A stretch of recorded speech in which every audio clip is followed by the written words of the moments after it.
ബഹുമാനപ്പെട്ട കേരള ഹൈക്കോടതി പറഞ്ഞത് രാവിലെ 11 മണിക്ക് തൃശ്ശൂർ വിയ്യൂർ സെൻട്രൽ ജയിലിൽ വെച്ചിട്ട് വാഴോട്ടോണം കൗൺസിലർ സുഗതൻ്റെ സത്യപ്രതിജ്ഞ നടത്തണമെന്നാണ്. അതിന് നമ്മുടെ തിരുവനന്തപുരം കോർപ്പറേഷൻ്റെ സെക്രട്ടറിയും അതോടൊപ്പം തന്നെ അവിടുത്തെ ലീഗൽ സെക്ഷൻ കൈകാര്യം ചെയ്യുന്ന ഉദ്യോഗസ്ഥരുൾപ്പെടെ വന്നിട്ടുണ്ട്. മറ്റു കാര്യങ്ങൾ എല്ലാം തന്നെ ജയിലിൽ അവരിപ്പോൾ രാവിലെ തന്നെ അങ്ങോട്ട് പോയിട്ടുണ്ട്. സൂപ്രണ്ടുമായി സംസാരിച്ച് അതിനുള്ള തയ്യാറെടുപ്പുകൾ ചെയ്തു കഴിഞ്ഞു. അതിനുശേഷം 11 മണിക്ക് സത്യവാചകം ചൊല്ലിക്കൊടുക്കും. അതോടുകൂടി ഡോക്യുമെൻറ്റ്സ് എക്സിക്യൂട്ട് ചെയ്യുന്നതോടുകൂടി നടപടി പൂർത്തിയാവും.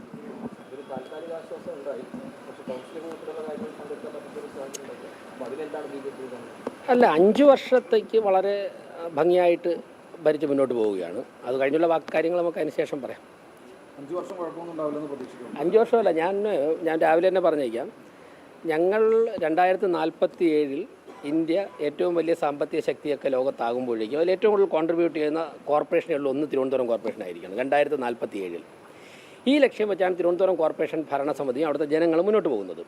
ഇതേ ലക്ഷ്യം വെച്ചാണ് ബഹുമാനപ്പെട്ട പ്രധാനമന്ത്രിയും കേന്ദ്ര BJP നേതൃത്വവും കേന്ദ്ര ഗവൺമെൻറ്റും മുന്നോട്ട് പോകുന്നത്.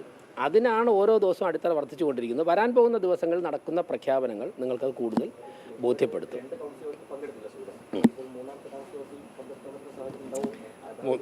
എന്തായാലും വളരെ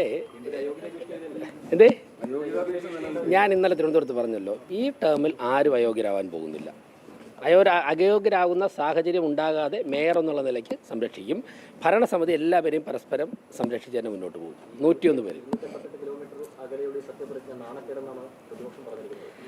പ്രതിപക്ഷം അങ്ങനെയല്ലേ പറയുള്ളൂ. ഈ ഭരണസമിതി വന്നതിൻ്റെ അന്ന് മുതൽ അതിൽ പ്രശ്നം, പ്രതിപക്ഷം അവർ തോറ്റു എന്ന് മാനസികമായിട്ട് അംഗീകരിക്കാൻ തയ്യാറായ അവരുടെ പ്രശ്നമൊക്കെ കഴിയും.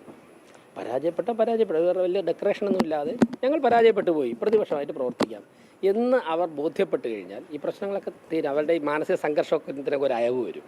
ഞങ്ങൾ എത്രയോ തവണ തോറ്റിട്ടുണ്ട്. അപ്പോൾ ഞങ്ങളത് അംഗീകരിച്ചിട്ട് വീണ്ടും പ്രവർത്തിക്കുക, അത്രേ ഉള്ളൂ.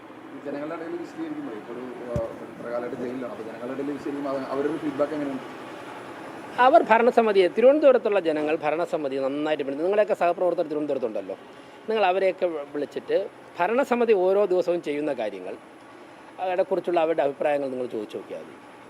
ചില വ്യത്യസ്ത അഭിപ്രായങ്ങളുണ്ടാവും, സ്വാഭാവികമല്ല. ഐഡിയോളജിക്കലി ഡിഫറൻസ് ഓഫ് ഒപ്പീനിയൻ ഉള്ളവർ പലതും പറയുമല്ലോ. നിങ്ങൾ പൊതുസമൂഹത്തോട് അന്വേഷിച്ച് നോക്കി. ഇനി ഞങ്ങൾ ഏതെങ്കിലും തരത്തിലുള്ള പ്രവർത്തനമായി മുന്നോട്ട് പോകുമ്പോൾ മാധ്യമപ്രവർത്തകരോ ജനങ്ങളോ ഒക്കെ ഞങ്ങൾ തിരുത്തണം എന്ന് പറഞ്ഞ് ഞങ്ങൾ തിരുത്താൻ തയ്യാറാണെന്ന് അങ്ങോട്ട് തന്നെ പറയില്ലേ. ഓക്കെ, ബാക്കി നമുക്ക് പിന്നെ കാണാം.